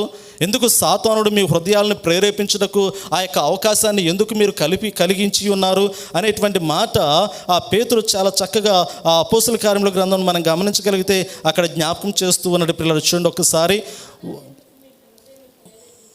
చూడండి, ఆ యొక్క వచనంలో జ్ఞాపకం చేయబడుతుంది. 5వ అధ్యాయం మనం గమనించగలిగితే 9వ వచనం, అందుకు పేతురు ప్రభు యొక్క ఆత్మను శోధించుటకు మీరు ఎందుకు ఏకీభవించితిరి? ఆ పై వచనాల్లో కూడా 3వ వచనం కూడా చదువుదాం. అప్పుడు పేతురు, అననీయ, నీ భూమి వెలలో కొంత దాచుకొని పరిశుద్ధాత్మను మోసపుచ్చుటకు సాతాను ఎందుకు నీ హృదయమును ప్రేరేపించును అనేటువంటి మాట జ్ఞాపకం చేస్తూ ఉన్నాడు. నిజమే, ఈరోజు నరుని యొక్క హృదయము ప్రేరేపితమైనటువంటి హృదయమే. అది అవునన్నా కాదన్నా కానీ నీ హృదయాన్ని ఎవరో ఒకరు ప్రేరేపించవలసిందే.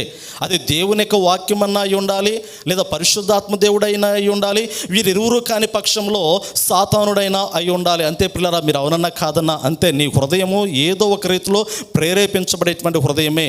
దైవికమైనటువంటి ఆలోచన కలిగి ఉన్నట్లయితే ఆ హృదయాన్ని దేవుడు ప్రేరేపిస్తూ ఉన్నాడు, పరిశుద్ధాత్ముడు ప్రేరేపిస్తూ ఉన్నాడు.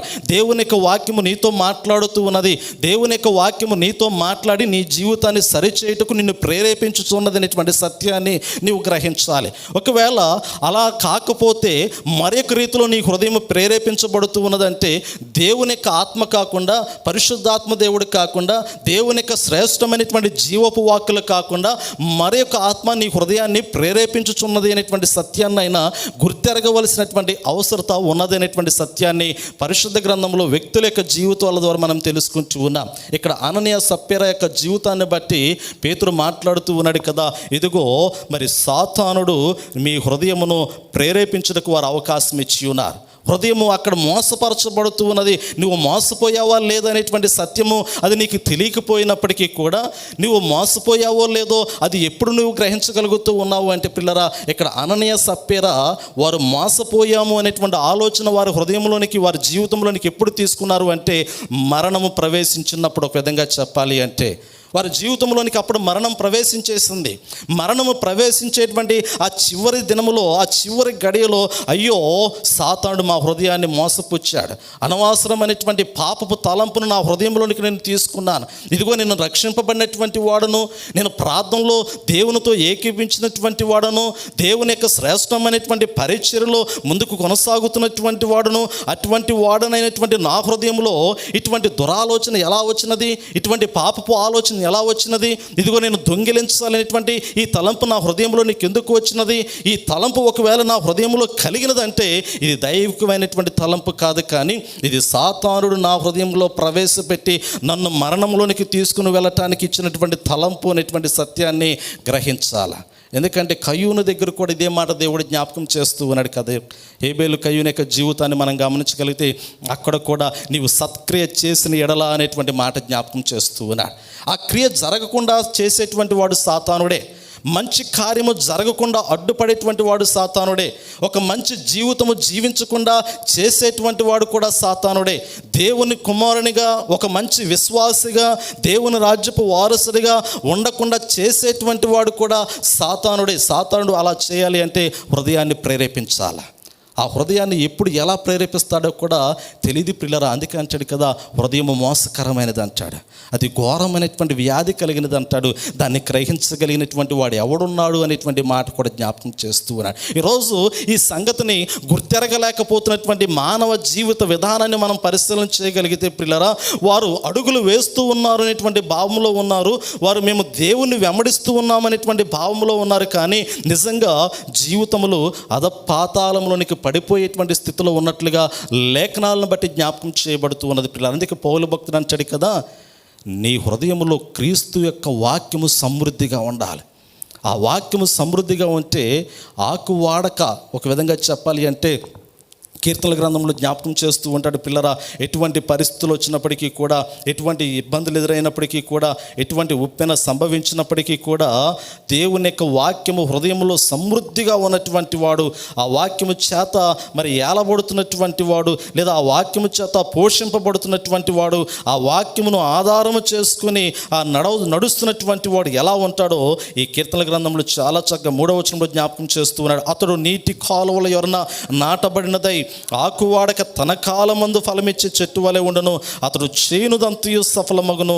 పిల్లరా, ఎంత చక్కటి మాట అక్కడ జ్ఞాపకం చేస్తూ ఉన్నాడు. అతడు నీటి కాలువల, ఈ అతడు అంటే ఎవరంటే హృదయంలో వాక్యమును సమృద్ధిగా నివసింపచేసుకునేటువంటి వాడు, వాక్యమును ఆధారం చేసుకుని తన జీవితాన్ని ముందుకు కొనసాగుతున్నటువంటి వాడు, నీటి కాలువల యొరన నాటబడినటువంటి వాడు. అతడు అసలు వేసవి కాలం అని లేదు, వసంతకాలం అని లేదు, భయంకరమైనటువంటి మరి తుఫానులు వచ్చినప్పటికీ, వరదలు వచ్చినప్పటికీ, ఉప్పెనలు వచ్చినప్పటికీ, భయంకరమైనటువంటి ఎండ తీవ్రత తగిలినప్పటికీ కూడా అతని జీవితం ఎలా ఉంటుందంటే సురక్షితంగానే దేవుడు అతను నివసింప చేస్తూ ఉంటాడు. రెండోది, అతడు తన కాలం అంటాడు. ఎలా ఉంటాడంటే అతనికి ఏ సమయంలో ఏది అవసరమో ఆ సమయంలో అతడు దాన్ని పొందుకునేటువంటి వాడుగా ఉంటాడు. దాన్నే ఫలమిచ్చు చెట్టు వలె ఉండుననేటువంటి మాట. తగు సమయంలో ఫలమిచ్చేటువంటి చెట్టు వలె ఉంటాడు. అంటే దేవుడు తగు సమయంలో అతను దీవిస్తూ ఉంటాడు. దేవుడు తగు సమయంలో అతను ఆశీర్వదిస్తూ ఉంటాడు. దేవుడు తగు సమయంలో అతని జీవితాన్ని బలపరిచేటువంటి ఆత్మీయ జీవితాన్ని అతడు కొనసాగించేటువంటి వాడుగా ఉంటాడు అనేటువంటి సత్యాన్ని పరిశుద్ధ గ్రంథంలో చాలా చక్కగా జ్ఞాపకం చేస్తూ ఉన్నాడు పిల్లరా. అందుకే ఈ కొలసీ పత్రికలో పౌలు భక్తుడు సంఘంలో క్రైస్తవ విశ్వాసులకి జ్ఞాపకం చేస్తున్నటువంటి మాట ఏమిటంటే, పరిశుద్ధులకు తగినట్లుగా మీరు ఉండండి. రెండోది, మీ హృదయంలో క్రీస్తు యొక్క వాక్యము సమృద్ధిగా నివసింపనీయుడి. అలా మీరున్నప్పుడు మీ జీవితం ఎలా ఉంటుందంటే సురక్షితమైనటువంటి జీవితంగా దేవుడు మీ జీవితాన్ని తీసుకుని వెళుతూ ఉంటాడు. రెండోది, ఈహ సంబంధమైనటువంటి సాతానుడు ఉన్నాడు కాబట్టి మోసపోయేటువంటి జీవితం కలిగి ఉండకుండా మీ హృదయాన్ని మోసపూరితమైనటువంటి హృదయంగా మరల్చుకోకుండా జాగ్రత్త కలిగి ఉండమనేటువంటి హెచ్చరిక కూడా మరి పౌలు భక్తుడు సంఘానికి జ్ఞాపకం చేసినట్లుగా మనం చూడగలుగుతూ ఉన్నాం. రెండోదిగా ఇంకొక భక్తుని యొక్క జీవితాన్ని మనం గమనిస్తే పిల్లరా, పరిశుద్ధ గ్రంథంలోనే పేతురు కూడా చాలా చక్కటి మాటలు జ్ఞాపకం చేస్తూ ఉన్నాడు. పేతురు రాసినటువంటి రెండవ పత్రికను మనం గమనించగలిగితే, ఈ పేతురు రాసినటువంటి రెండవ పత్రికలో 1వ అధ్యాయంలో మొదటి 9 వచనాల్లో కూడా ఎన్నో సంఘటనలు మనకు జ్ఞాపకం చేయబడుతూ ఉన్నాయి. సంఘాన్ని బలపరచడానికి, ఆ సంఘంలో ఉన్నటువంటి ఆ క్రైస్తవ విశ్వాసులను ఆత్మీయంగా ఎదిగింప చేయటానికి, వారి జీవితాలను దేవునిలో స్థిరపరచడానికి పేతురు రాసినటువంటి 2వ పత్రిక. ఒక విధంగా చెప్పాలంటే పిల్లరా, ఈ పేతురు చివరి దినాల్లో ఉండి పత్రిక రాస్తూ ఉన్నాడు. ఇతడు మరణానికి సమీపించాడు. అప్పటికి పేతురు భక్తుడు మరణానికి సమీపించాడు. మరణకాలం అతని జీవితంలోనికి ప్రవేశించింది. ఇక ఒక విధంగా చెప్పాలి అంటే పేతురు పలుకుతున్నటువంటి మాటలు చివరి మాటలుగా మనం చూడవచ్చు. ఈ పేతురు రాసినటువంటి 2వ పత్రిక అతని యొక్క ముగింపు మాటలుగా మనం గమనించవచ్చు. ఆ ముగింపు మాటలు ఎందుకంటే అతడే తనంతరికి తాను స్వయంగా ఈ మాటలు ఈ వచనాల్లో పలుకుతూ ఉన్నాడు. పిల్లరచ్చుని ఇక్కడ జ్ఞాపకం చేస్తూ ఉంటాడు. ఆ 1వ అధ్యాయంలో ప్రాముఖ్యంగా ఆ 2వ వచనం మనం గమనించగలిగితే, తన మహిమను బట్టి గుణాతిశయమును బట్టి మనల్ని పిలిచిన వాని గురించిన అనుభవ జ్ఞానమూలంగా ఆయన దైవశక్తి జీవమునకును భక్తికిని కావలసిన వాటన్నిటిని మనకు దయచేయుచున్నందున దేవుని గుర్చినట్టు మన ప్రభువైన యేసును గుర్చినట్టునైనా అనుభవ జ్ఞానం వలన మీకు కృపయు సమాధానమును విస్తరించునుగాక. పిల్లలు, ఇక్కడ పేతురు భక్తుడు పరిశుద్ధులైనటువంటి విశ్వాసులను ఆత్మీయంగా బలపరచడానికి ఒక సంగతిని జ్ఞాపకం చేస్తూ ఉన్నాడు. అనుభవ జ్ఞానము, దేవుని గూర్చినటువంటి అనుభవ జ్ఞానం మూలంగా దేవుని యొక్క శక్తిని మనం పొందుకోవాలంటాడు. ఈరోజు దేవుని యొక్క శక్తి చాలా ప్రాముఖ్యమైనటువంటిది. పిల్లరా, నువ్వు పడిపోయినటువంటి సమయంలో నిన్ను లేవనెత్తగలిగినటువంటిది దేవుని యొక్క శక్తే. ఒక్కొక్కసారి మనం చిన్న చిన్న సమస్యలు కృంగిపోతూ ఉంటాం. ఒక్కొక్కసారి మనము చిన్న చిన్న బలహీనతలకి నిస్సహాయమైనటువంటి స్థితిలోనికి పడిపోతూ ఉంటాం. ఆ సమయంలో ఎవరు ఎన్ని మాటలు చెప్పినా కానీ ఆ యొక్క మాటలు మనల్ని బలపరచలేవు. కానీ కేవలము దేవుని మీద ఒక నమ్మకాన్ని, దేవుని మీద ఒక విశ్వాసాన్ని కలిగి ఉన్నట్లయితే ఆ నిస్సహాయమైనటువంటి స్థితిలో నుంచి ఎక్కడ లేనటువంటి ఒక బలమైనటువంటి శక్తి, ఆత్మీయ శక్తి నీ శరీరాన్ని ఆవరిస్తూ ఉంటుంది. పిల్లరా, కృంగిపోయినటువంటి నీ జీవితాన్ని ఒక్కసారిగా అలా గోతులో నుండి అలా ఒడ్డిన పెట్టినటువంటి ఆలోచన ఒక్కొక్కసారి జీవితంలో కదులుతూ ఉంటుంది. అది మీరు అనుభవించారో లేదో తెలియదు, కానీ నేను చాలా పర్యాయములు అటువంటి దాన్ని నేను అనుభవించి ఉన్నాను. పిల్లరా, ఇక ఏ మార్గము లేదు అనేటువంటి సమయంలో, ఇక ద్వారములు మూసుకున్నాయి అనేటువంటి సమయంలో అద్భుతమైనటువంటి రీతిలో ద్వారములు తెరిచినటువంటి సంగతులు నా జీవితంలో ఎన్నో కలిగినాయి. ఒక విధంగా చెప్పాలి అంటే నిజమే. ఇక మనం అనుకోవచ్చు, ఇక మన జీవితంలో ఇక మనకి ఏమీ దారి కనపడలేదు అనేటువంటి ఆలోచన మన హృదయంలో కలుగుతున్నటువంటి సమయంలో కూడా దేవుని యొక్క మహోన్నతమైనటువంటి శక్తి ఎలా ఉంటుందంటే, ఆయన మీద ఆధారపడినప్పుడు నువ్వు ఎన్నడూ కూడా ఊహించలేనటువంటి తెరవబడినటువంటి ద్వారాలు నువ్వు చూస్తావు. దేవుడు తెరిచినటువంటి ద్వారాలను ఏ నరుడు కూడా మూయలేడు, ఒక విధంగా చెప్పగలిగినట్లయితే. అందుకే పౌలు భక్తుడు అంటాడు కదా, మీరు దేవుని శక్తిని ఆశ్రయించండి, దేవుని బలాన్ని ఆశ్రయించండి.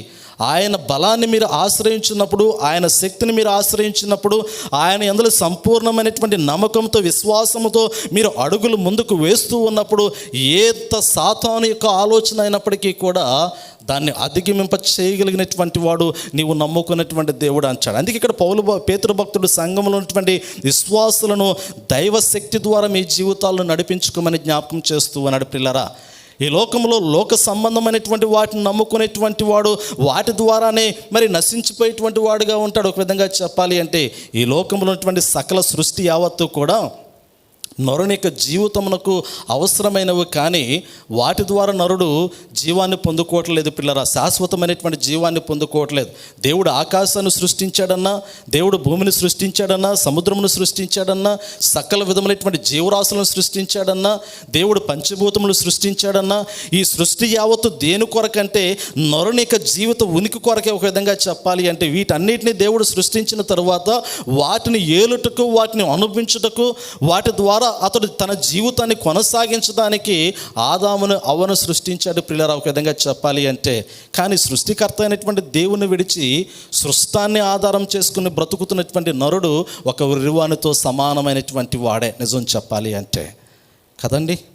సమస్తాన్ని సృష్టించినటువంటి దేవుని మీద ఆధారపడి బ్రతకవలసినటువంటి నరుడు ఆ దేవుని మీద ఆధారపడకుండా దేవుని చేత సృష్టింపబడినటువంటి వాటిని నమ్ముకొని వాటి మీద ఆధారపడుతున్నటువంటి నరుని యొక్క జీవితము వెర్రితనముతో కూడినటువంటి జీవితమే, అది బలహీనమైనటువంటి జీవితమే, అది నశించిపోవచ్చినటువంటి జీవితమే. అందుకే పేతురు అంటాడు కదా, నిన్ను సృష్టించినటువంటి సృష్టికర్త అయినటువంటి దేవుని మీద సంపూర్ణంగా నీవు ఆధారపడు, ఆయన శక్తి మీద ఆధారపడు, నీకు అసాధ్యమైనటువంటిది ఏది కూడా ఉండదనేటువంటి మాట జ్ఞాపకం చేస్తూ ఉన్నాడు. ఆ మాటలో రెండు సంగతులను తెలియజేస్తూ జీవమునకును భక్తికిని కావలసిన వాటన్నిటినీ కూడా ఆయనే మనకు దయచేయుచున్నాడు అనేటువంటి మాట జ్ఞాపకం చేస్తూ, జీవం అంటే రెండు సంగతులు మనం జ్ఞాపకం చేసుకోవచ్చు. ఒకటి పర సంబంధమైనటువంటిది, రెండోది భూ సంబంధమైనటువంటిది. ఈ భూ సంబంధమైనటువంటి జీవించేటువంటి జీవిత విషయంలో నీకేది అవసరమో దాన్ని ఖచ్చితంగా దేవుడే నీకు ఇస్తూ ఉన్నాడు. నువ్వు అవునన్నా కాదన్నా కానీ ఈరోజు మనం ఇలా కూర్చున్నాము అంటే దేవుని యొక్క కృపే. ఈరోజు మనం సమృద్ధిగా ఆహారంను తీసుకోగలుగుతూ ఉన్నాము అంటే అది దేవుని యొక్క కృపే. ఈరోజు సమస్తాన్ని మనం కలిగి ఉంటూ ఉన్నాము అంటే అది దేవుని యొక్క కృపే. ఈరోజు మనం కలిగి ఉన్నటువంటి బలము కావచ్చు, మనం కలిగి ఉన్నటువంటి శక్తి కావచ్చు, మనం కలిగి ఉన్నటువంటి వనరులు కావచ్చు, ఇవన్నీ కూడా దేవుని యొక్క కృప ద్వారా మనకి ఇచ్చినటువంటివే. ఇవి భౌతికపరమైనటువంటి జీవమునకు అవసరమైనటువంటివి. రెండోది ఆత్మ సంబంధమైనటువంటి జీవమునకు అవసరమైనటువంటిది పరిశుద్ధ గ్రంథము. ఈరోజు ఆ వాటిని చూసి దీన్ని పక్కన పెట్టడం అనేటువంటిది సరైనటువంటిది కాదు. ఈరోజు భౌతికపరమైనటువంటి జీవాన్ని చూసుకొని ఆత్మ సంబంధమైనటువంటి జీవమును పక్కన పెట్టాము అంటే అది మరణమైపోయినటువంటి జీవితమే. భౌతికంగా తాత్కాలికంగా కొంతకాలము గుడారంలో నివాసం ఉంటుందేమో, కానీ ఆత్మ ఆ గుడారాన్ని విడిచిన తర్వాత అది ఎక్కడికి వెళ్ళాలి? ఆ గుడారాన్ని విడిచిన తర్వాత అది ఏ స్థలంలో సంచరించాలి? ఆ గుడారాన్ని విడిచిన తర్వాత ఆ ఆత్మ ఏ విధమైనటువంటి ఆ జీవితమును స్వతంత్రించుకోవాలి? అందుకే పిల్లరా పరిశుద్ధ గ్రంథములు అంటాడు కదా, పరసంబంధమైనటువంటి దేవుని యొక్క మహిమను గురించి మాట్లాడుతూ 4వ వచనంలో తెలియజేస్తూ ఉన్నాడు. ఆ మహిమ గుణాతిశయములను బట్టి ఆయన మనకు అమూల్యములను అత్యధికములనైన వాగ్దానములు అనుగ్రహించి ఉన్నాడు. దురాశను అనుసరించటం వలన లోకమందున్న భ్రష్టత్వమును ఈ వాగ్దాన మూలములుగా మీరు తప్పించుకొని దేవ స్వభావమునందు పాలివారగునట్లు వాటిని అనుగ్రహించిన పిల్లలు ఇక్కడ జ్ఞాపకం చేస్తూ ఉన్నాడు. నిజంగా దేవ స్వభావంలోనికి, దైవ స్వభావంలోనికి పాలివారుగా ఉండటానికి, లోక సంబంధమైనటువంటి దురాశలను అధిగమించడానికి, దేవుని యొక్క మహిమ సంబంధమైనటువంటి గుణాతిశయములు కలిగి జీవించమని పేతురు భక్తుడు కూడా సంఘానికి జ్ఞాపకం చేస్తూ ఉన్నాడు. పిల్లరా, కొలసీలకు రాసిన పత్రికలో పౌలు భక్తుడు కూడా సంఘానికి అదే జ్ఞాపకం చేస్తూ ఉన్నాడు. పేతురు రాసినటువంటి పత్రికలో 2వ పత్రికలు కూడా మనం చూడగలిగితే ఈ సంఘానికి కూడా పేతురు భక్తుడు ఈ సంగతులే జ్ఞాపకం చేస్తూ ఉన్నాడు. దేవుని యొక్క మహిమ సంబంధమైనటువంటి ఆ గుణములు కలిగి జీవించండి. అవి దురాశలను జయించడానికి మీకు బలాన్ని ఇస్తూ ఉంటాయి. అవి దైవ సంబంధమైనటువంటివి కాబట్టి వాటిని మీరు కలిగి జీవించగలిగినట్లయితే మీరు సాతాన్ని జయించగలుగుతారు, సాతాను సంబంధమైనటువంటి ఆలోచనలు జయించగలుగుతారు, శాశ్వతమైనటువంటి జీవాన్ని మీరు చూడగలుగుతారు అనేటువంటి మాట పరిశుద్ధ గ్రంథంలో పేతురు జ్ఞాపకం చేస్తూ ఉన్నాడు. పిల్లరా, ఆ తదుపరి వచనాల్లో ఈ యొక్క గుణముల గురించి మనకు జ్ఞాపకం చేయబడుతూ ఉన్నాయి. అవి తర్వాత మీరు గమనించండి, చాలా చక్కటి మాటలు పిల్లరా. ఆ మాటలు మనం గమనించగలిగితే ఆ హేతువు చేతనే మీ మట్టుకు మీరు పూర్ణ జాగ్రత్త గలవారై మీ విశ్వాసమునందు సద్గుణమునందు జ్ఞానమునందు ఆశా నిగ్రహమునందు సహనమునందు భక్తి యందు సహోదర ప్రేమను, సహోదర ప్రేమయందును దయను అమర్చుకొనుడి.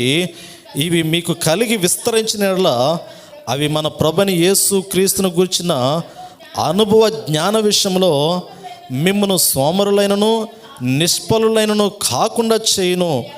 ఇవి ఎవనికి లేకపోవునో వాడు తన పూర్వ పాపములకు శుద్ధి కలిగిన సంగతి మరిచిపోయి గుడ్డివాడును దూరదృష్టి లేనివాడు నగును. పిల్లలు ఎంత చక్కటి మాటలు.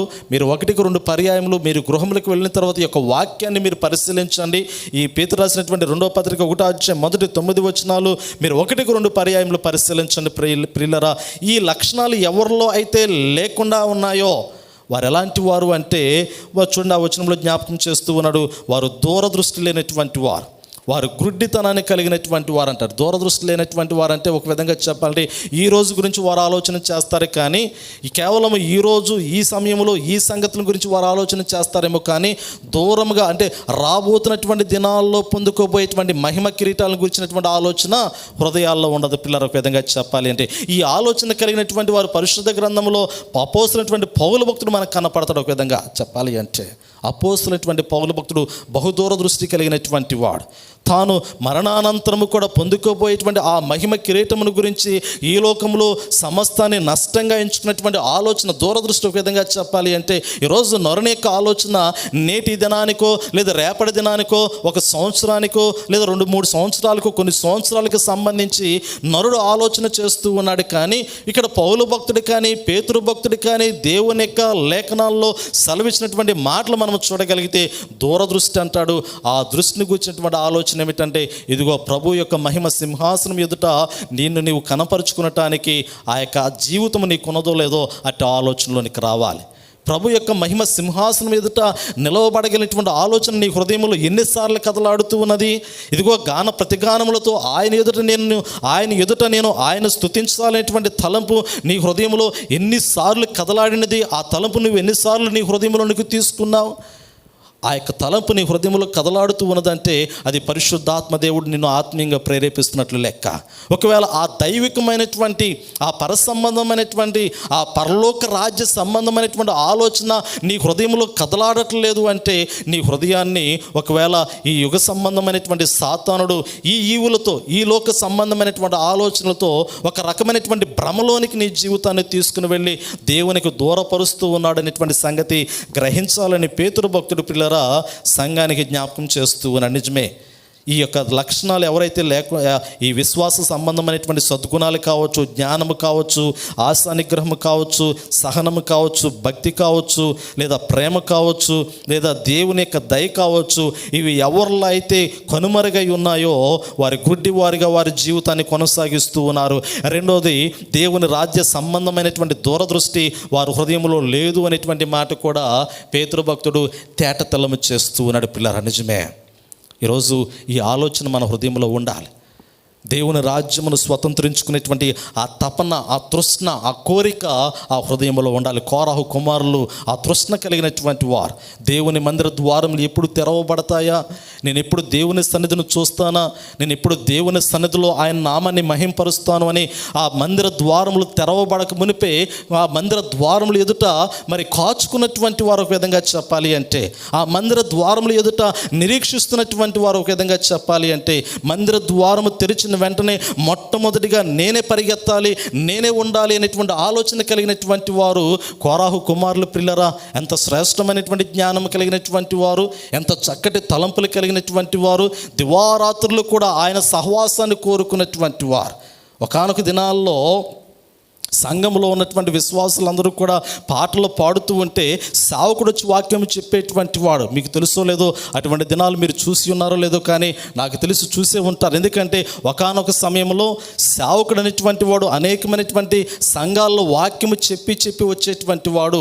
ఆ సేవకుడు సంఘంలోనికి వచ్చి వాక్యము చెప్పే లోపు సంఘంలోటువంటి విశ్వాసులు ముందుకు మందిరంలోనికి వచ్చి ఆ సంఘాన్ని శుభ్రంపరచుకొని చాపలు వేసుకొని వారంతరికి వారే కూర్చొని పాటలు పాడుతూ దేవుని స్తుతిస్తున్నటువంటి సమయంలో ఆ సంఘాలలో ఉన్నటువంటి కాపరి మందిరంలోకి ప్రవేశించేటువంటి వాడు. అంటే సంఘము దేవుని వాక్యము కొరకు ఆనాటి దినాల్లో నిరీక్షించేటువంటిది. పరిశుద్ధ గ్రంథంలో సువార్తల్లో కూడా ఆ యొక్క విశ్వాసుల యొక్క జీవితం అలాగే కొనసాగింది.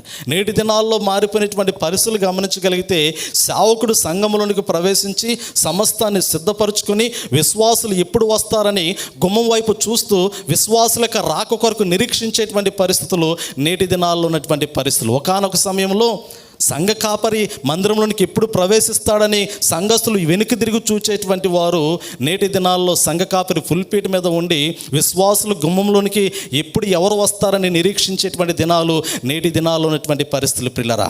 అంటే ఎక్కడి నుంచి ఎక్కడికి వెళ్ళిపోయిందంటే నిజంగా సాతానుడు ఎక్కడి నుంచి ఏ స్థితిలోనికి నొరనిక హృదయాలను తీసుకుని వెళ్ళిపోయాడు అంటే ఒక రకమైనటువంటి మోసపూరితమైనటువంటి భ్రమతో కూడినటువంటి జీవితంలోనికి క్రైస్తవ విశ్వాసుల యొక్క జీవితాలను సాతానుడు తీసుకుని వెళ్ళిపోయాడు.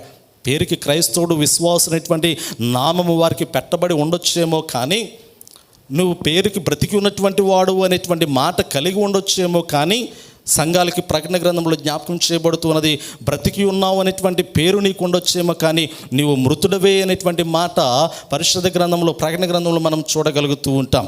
నీవు సజీవుడవు అనేటువంటి ఆలోచన నీకు ఉండొచ్చేమో, కానీ దేవుని దృష్టిలో అది మృతమైనటువంటి జీవితంగా దేవుడు తీర్పు తీర్చుచున్నాడు అనేటువంటి సంగతి ఎందుకు గుర్తెరగలేకపోతూ ఉన్నావు అనేటువంటి మాట కూడా ప్రకటన గ్రంథంలో దేవుడు హెచ్చరిక చేసి ఉన్నాడు. పిల్లల నిజమే, ఏ స్థితిలో నుంచి ఏ స్థితిలోనికి వెళ్ళిపోయాము అనేటువంటిది కూడా పరిశీలన చేసుకోవాలి. అందుకే అంటాడు కదా, సమృద్ధి అనేటువంటి ఆత్మీయ జీవితము నేటి దినాల్లో క్రైస్తవ విశ్వాసులకి అవసరమైనటువంటి జీవితము. పరిశుద్ధ గ్రంథంలో ఇంకొక ప్రాముఖ్యమైనటువంటి మాటను మీకు జ్ఞాపకం చేయాలని ఆశపడుతూ ఉన్నా.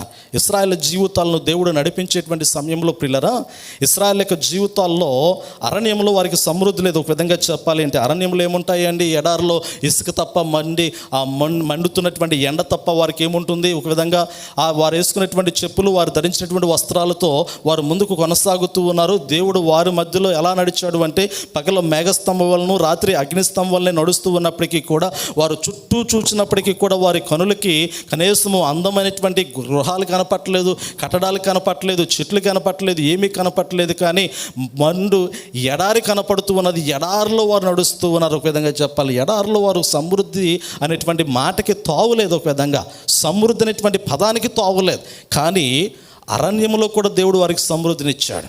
వారు ఆహారాన్ని అడిగినప్పుడు కూడా సమృద్ధి అయినటువంటి ఆహారాన్ని దేవుడు వారికి అనుగ్రహించినట్లుగా కీర్తనల గ్రంథము 78వ సంకీర్తన 25వ వచనంలో చాలా చక్కగా జ్ఞాపకం చేస్తూ ఉన్నాడు. పిల్లరా, దేవదూతుల ఆహారము నరులు భుజించిరి, భోజన పదార్థములను ఆయన వారికి సమృద్ధిగా పంపెను అనేటువంటి మాట జ్ఞాపకం చేస్తూ ఉన్నాడు.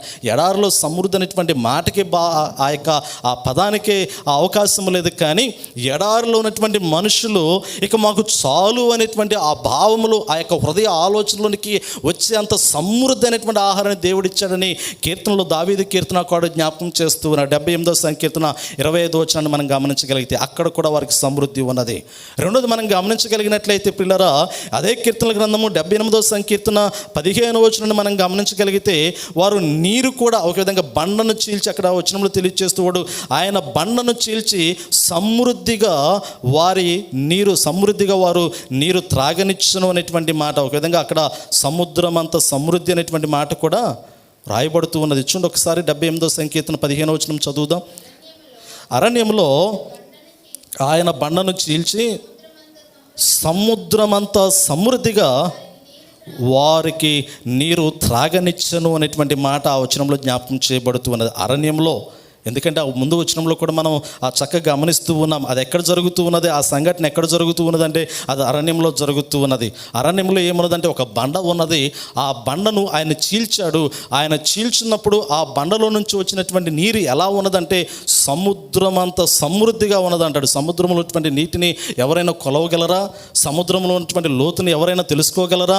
సముద్రంలో ఉన్నటువంటి నీరు ఎంత ఉంటుందో కూడా నరుని యొక్క ఊహకు ఒక విధంగా అందనటువంటిది పిల్లరా.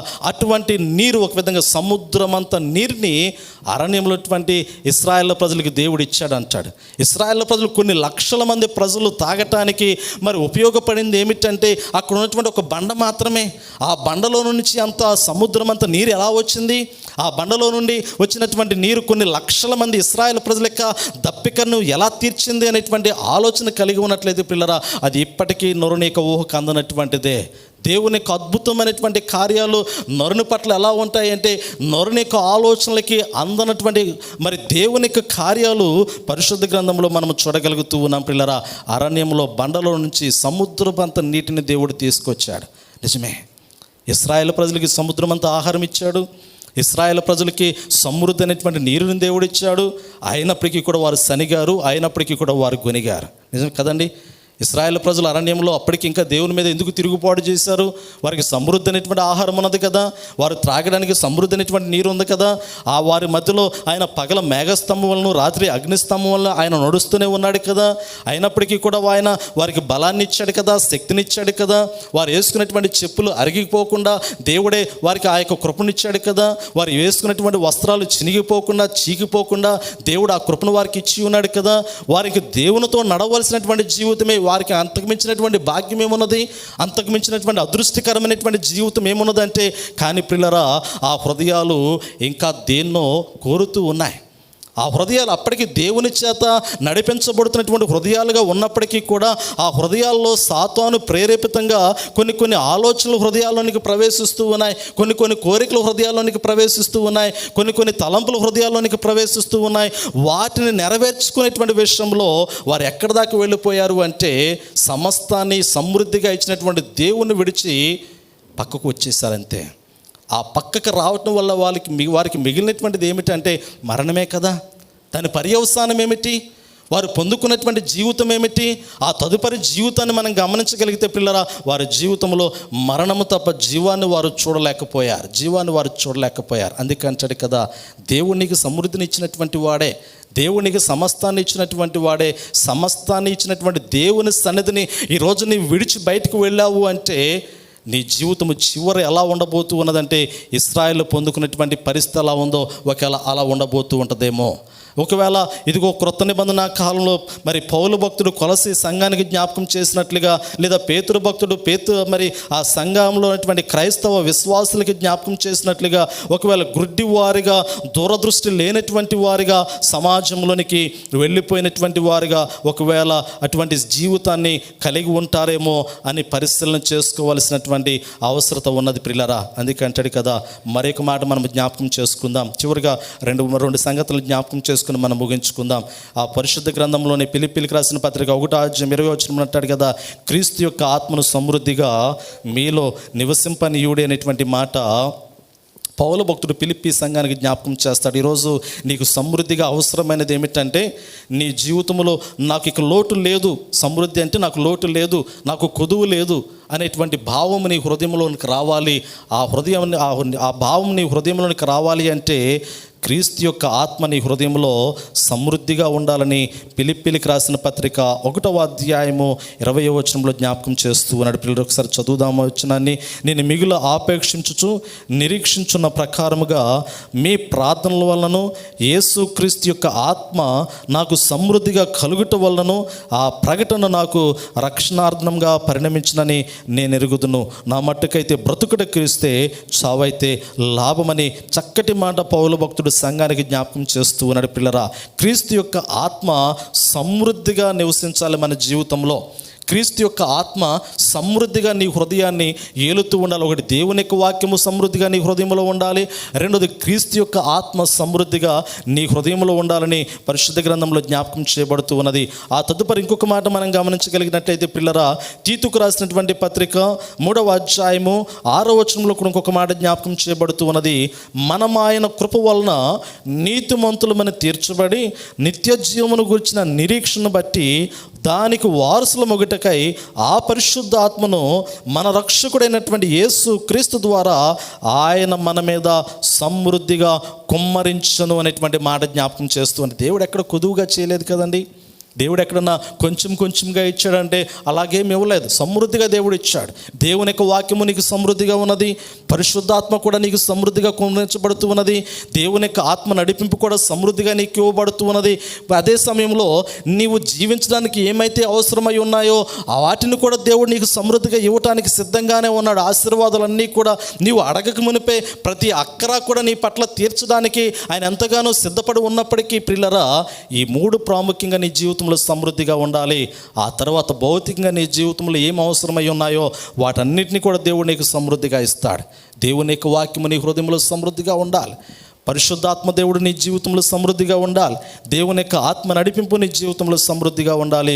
పిల్లల చివరిగా మరొక మాట మనం గమనించగలిగితే, పిల్లరా పేతురు రాసినటువంటి 2వ పత్రికలో 1వ అధ్యాయం 11వ వచనంలో తెలియచేయబడినటువంటి ఆ మాట చదువుకుని మనం ముగించుకుందాం. ఆ యొక్క వచనంలో జ్ఞాపకం చేస్తూ ఉన్నాడు.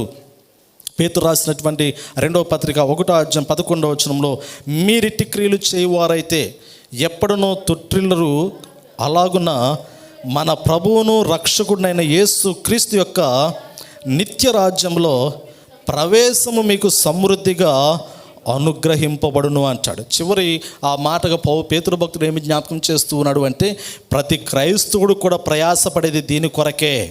ప్రతి క్రైస్తవుడు కూడా యేసు ప్రభువుని స్వరక్షకునిగా అంగీకరించేది ఎందుకంటే భౌతికంగా బ్రతకడానికి కాదు, భౌతికంగా ఆశీర్వాదాలు పొందుకోవడానికి కాదు. యేసు ప్రభువుని ఈరోజు నేను స్వరక్షకునిగా అంగీకరిస్తూ ఉన్నానండి, నా పాపాలను విడిచిపెడుతూ ఉన్నాను, యేసు ప్రభువుని నా స్వరక్షకునిగా అంగీకరించి మరి దేవుని బిడ్డగా నేను జీవించాలని ఆశపడుతూ ఉన్నాను అనే మాట ఎందుకు ఎవరి నోటి నుండి వస్తూ ఉన్నదంటే, ఆ మాట పలికినటువంటి వారు దేవుని రాజ్యమును స్వతంత్రించుకోవడానికి యేసు ప్రభువుని స్వరక్షకునిగా అంగీకరిస్తూ ఉన్నారు. కానీ భౌతికపరమైనటువంటి అవసరతల కొరకు యేసు ప్రభువుని స్వరక్షకునిగా అంగీకరించట్లేదు పిల్లరా. అందుకే పేతురు కూడా చివరి మాటగా జ్ఞాపకం చేస్తూ ఉన్నాడు, మీరు ఆత్మ సంబంధమైనటువంటి ప్రతి వరమును కలిగి ఉండండి, వీటి వలన దేవుని యొక్క నిత్య రాజ్యంలో ప్రవేశము మీకు సమృద్ధిగా దేవుడు అనుగ్రహిస్తాడు అంటాడు. సమృద్ధిగా దేవుడు ఇస్తాడు అంటాడు. ఆయన సముఖంలో, ఆయన సన్నిధిలో సమృద్ధి అయినటువంటి సంతోషకరమైనటువంటి జీవితాన్ని దేవుడు మీకు ఇస్తాడు అంటాడు. నిజమే. ఇవన్నీ మనకి ఎప్పుడు కలుగుతూ ఉన్నాయి అంటే, మనము దేవుని సన్నిధిలో నిలవబడినప్పుడు, దేవుని యొక్క వాక్యం మన హృదయంలో ఉన్నప్పుడు, ఆ వాక్య సంబంధమైనటువంటి జీవితాన్ని జీవించడానికి మనం పరితపించినప్పుడు. కానీ పిల్లల సాతానుడు ఏదో ఒక రీతిలో మన హృదయాన్ని ప్రేరేపిస్తూనే ఉంటాడు దేవునిలో నిలబడకుండా ఉండటానికి. సాతానుడు ఏదో ఒక రీతిలో చిన్న చిన్న బలహీనతలకైనా మనల్ని గురి చేస్తూ ఉంటాడు. ఒక విధంగా చెప్పాలి అంటే చిన్న చిన్న బలహీనతలకైనా గురి చేస్తూ ఉంటాడు.